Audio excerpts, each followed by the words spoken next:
আসসালামু আলাইকুম। তালপাতা রান্নাঘর থেকে আমি বলছি।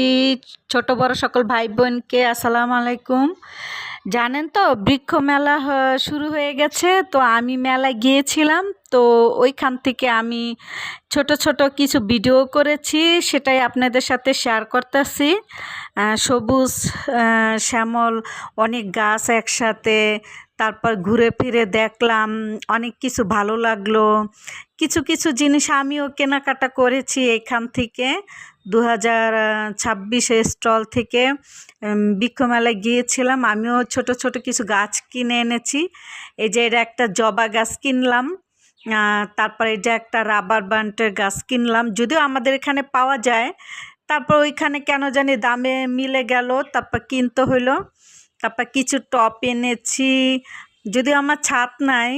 জবা গাছটা বাঁচবে কি না জানি না, রোদ না পাইলে তো জবা গাছটা বাঁচানো যাবে না। তো আমার বারিন্দায় আবার 2টার পরে রোদ আসে, পশ্চিমের বারিন্দা। পূবের বারিন্দা হইলে তো সকালের সোনালি রোদটা পাওয়া যেত। জানি না, ভালো লাগলো কিনলাম। তারপরে এই যে অনেক টপ ছিল, অনেক বাহারি কালারের, দেখতে কি যে সুন্দর লাগছিল, মনে হচ্ছিল দোকানটাই আমি নিয়ে আসি, কিন্তু এটা তো সম্ভব না। তাই কি আর করব, ভিডিও করলাম, সেটা আমার ভাই বোনের সাথে শেয়ার করলাম। সুন্দর না আসলে? নানান কালার, আমাদের দেশের মাটিও জিনিস খুবই সুন্দর লাগে। আমিও 2টি কলমদানি কিনেছি আমার বাচ্চার টেবিলে রাখবে, সেই জন্য সেটাও আসবে ভিডিওতে।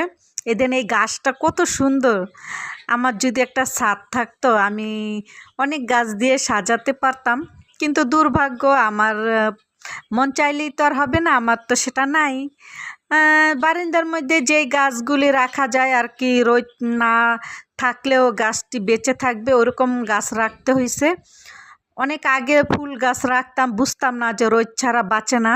তারপর যখন বুঝতে পারলাম, তারপর ওই গাছগুলি মারা গেল। তারপর নতুন করে যেই গাছ ছায়ায় থাকে অথবা রোদ ছাড়া বেঁচে থাকে অনেক দিন, তারপর থেকে ওই গাছগুলি উঠাইছি।